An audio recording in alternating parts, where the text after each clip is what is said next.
네, 여러분들이 어떤 부등식을 보았을 때, 뭐 방정식을 세운다, 부등식을 세운다고 하면 미지수를 가장 적게 쓸 수 있는 그 식이 베스트다라고 이야기를 할 수가 있어요. 왜냐하면 문제를 푸는 사람은 나이기 때문에 뭐 미지수를 한 개만 쓰면 될 거를 굳이 두 개, 세 개를 쓰면서 그 번거로움을 자처할 필요는 없겠죠. 그래서 이제 이 문제에서는 요 몇 척이라고 했을 때 이것을 미지수로 놓고 한번 생각을 해보던 것입니다. 그러니까 과연 내가 이 문제에 주어진 상황을 x라는 미지수 하나로 온전히 표현할 수 있을 것인가? 자, 만약에 그렇게 표현을 했고 그것이 완전하다면 그것이 가장 좋은 풀이라고 할 수가 있겠습니다. 여기서는 이제 학생이라는 것인데요. 학생 숫자가 자, 만약에 4명씩 탔을 때 학생 숫자는 어떻게 될까요? 일단 4x. 그러니까 이것은 이제 배에 탄 학생 수가 되겠죠.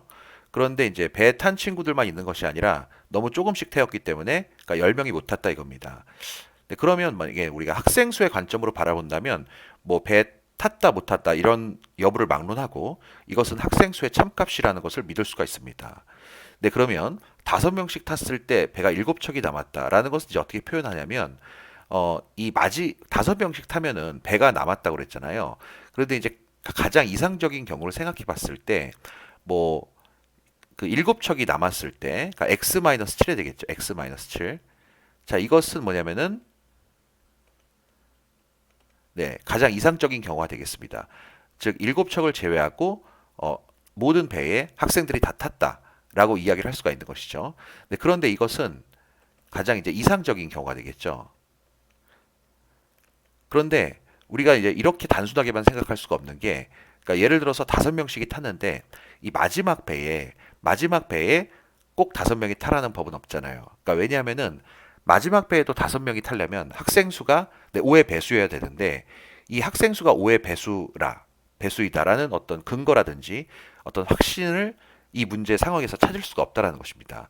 네, 그래서 우리가 이 부등식을 세울 때 그러니까 이런 점에 좀 유념을 해야 된다라는 것을 알 수가 있어요. 그럼 만약에 이 7척이 남았을 때 마지막 배까지 학생들이 다 탔다. 그러니까 이런 가장 이상적인 경우는 과연 이 학생 수의 어떤 값으로 취급을 해야 될까요? 네, 바로 최대값이 되겠습니다. 그렇죠? 그래서 5배의 x-7.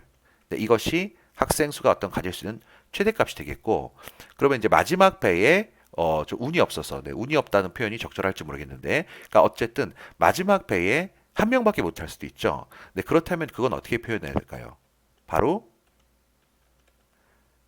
그러니까 마지막보다 하나 전의 배에 그렇죠?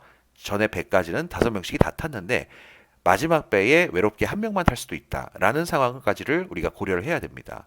따라서 어쨌든 학생 수는 이거보다 많을 테니까 부등식은 이제 이렇게 작성하면 문제가 없다라고 이야기를 할 수가 있어요. 자, 연립부등식이죠. 여러분 연립부등식을 풀 때는 인접한 것끼리만 풀면 됩니다. 네, 그래서 첫 번째 두 개를 풀면 5x 빼기 40,